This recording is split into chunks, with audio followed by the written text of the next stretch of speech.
la gran cosa es que cuando habla con una persona, o sea, un joven de desde 15 años hasta un adulto de 30, ponen Ujú.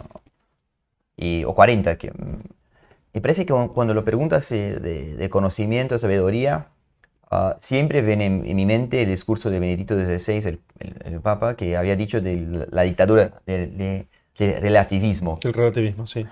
Y eso me parece muy, muy verdadero hasta hoy, por más que el discurso del Papa hace años, porque la persona ya no cree que es posible creer una cosa de Claro, forma segura. Obviamente cuando habla de las matemáticas, ahí sí, en las ciencias exactas sí, pero cuando habla de cualquier cosa humana, ya no es posible encontrar una verdad. Y es claro que, por ejemplo, historia siempre es distinta. Cuando estudia historia, obviamente hay distintas versiones de una cosa, ujú, pero en el campo de la filosofía hay verdades. En el campo de la teología hay verdades. Y ahí uno puede decir, no, pero la verdad teológica tiene que tener la fe. Todo bien. Entonces, pues la verdad filosófica. Y no solo eso, la razón tiene como fundamento encontrar la verdad. O sea, si nosotros pensamos, tienes que tener un objetivo, y eso es pensar cosas verdaderas.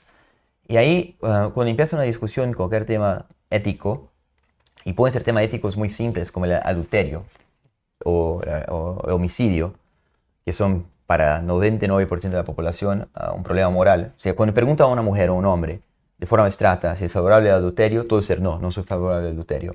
Él puede traicionar a la mujer o, o viceversa. La mujer puede obviamente no ser fiel, pero públicamente sabe que es un malo. Lo mismo con el homicidio. Y, pero ahí cuando empieza a preguntar otros temas, ya siempre hay excusas que no es posible encontrar la verdad moral. Y ahí cuando es casi que no es posible encontrar cualquier tipo de verdad. Y entonces, para mí, es complicado hablar de sabiduría para o sea, una población o un momento histórico que la verdad ya no es posible encontrar.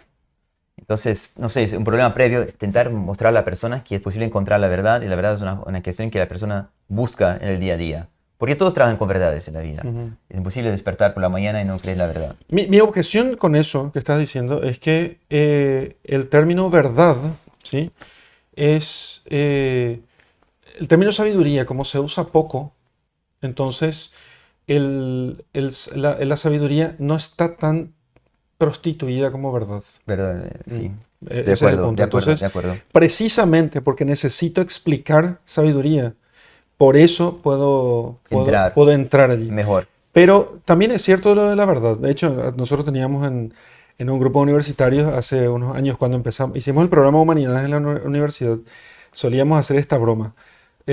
Ustedes lo que tienen que hacer es terminar sus carreras, hacer la didáctica universitaria, enseñar, ganar un concurso y en el primer día de clase decir, bueno muchachos, la verdad existe. Y ese día lo expulsan de la cátedra y se acabó. Pero y de hecho algunos hicieron una remera que decía, la verdad existe, ¿no? Era todo.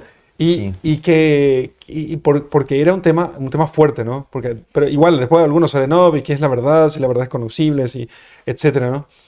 Pero es cierto, es decir que existe la verdad y que es posible conocer la verdad, ya es todo un desafío al modo de entender las cosas. Sí, no, pero yo creo que usted está cierto cuando dice que es mucho más fácil en una mesa de bar o en una clase hablar de sabiduría porque tiene menos rechazo. Sí, O sea, si habla de verdad, ya, metándose, ¿qué es la verdad? ¿Cómo vos decir la verdad? Pero si habla de sabiduría, suena más poético y las personas están más abiertas a escuchar. podría ser. Mm. Y también pienso yo que siempre, yo prefiero, siempre cuando no conozco a las personas o si tengo un amigo que ya sabe que soy católico y ya está un poco así conmigo, Ujú. hablar de un tema de literatura. Y vos hablas del programa que usted ha hecho en la universidad. Si tiene no sé, por ejemplo, un cuento. El otro día leímos un cuento de Machado de Asís en un curso. Y el cuento era muy bueno. Y tenían dos factos interesantes. Una era una astróloga que se llama la cartomante. Había la astrología y también había el tema de la muerte. Otro día hablamos de Lima Barreto, un tema de suicidio, porque el cuento se llama ¿Por qué no te matas? Y esos dos textos literarios brasileños, pero hay otros. Si lees Shakespeare, por ejemplo, o otros temas o sea, puede ser Don Quijote, y bueno, hay temas naturalmente importantes de la naturaleza humana, de la vida, Y ahí ingresa con preguntas para personas que no creen nada. Obviamente empieza a tener preguntas más trascendentales, sin hablar de Dios o sin hablar de la verdad. Y ahí obviamente hay siempre, o por ejemplo, ahora el curso de que voy a administrar mañana, de las tragedias, hay una pieza que es una tragedia griega, de Sófocles, Antígona. Con un tema así ya se puede tener un montón de discusiones de cuál es la verdad en el puente del cuento, o sea, de la tragedia griega. La persona, todos tienen una visión. Ahí hay verdades en el texto. Y la persona no tiene vergüenza de decir eso es un error. Eso es la forma que uno tiene que agir de forma moral. Pero cuando pone en el mundo actual, en el mundo político, en la vida personal, ahí sí ya tiene excusa. Pero cuando pone un facto histórico que sea, si es una cuestión histórica, ahí me parece que ahí puede hablar de sabiduría mucho más fácil y puede hablar de verdad mucho más fácil. Obviamente de una forma indirecta, pero lo veo que se puede lograr mucho haciendo eso.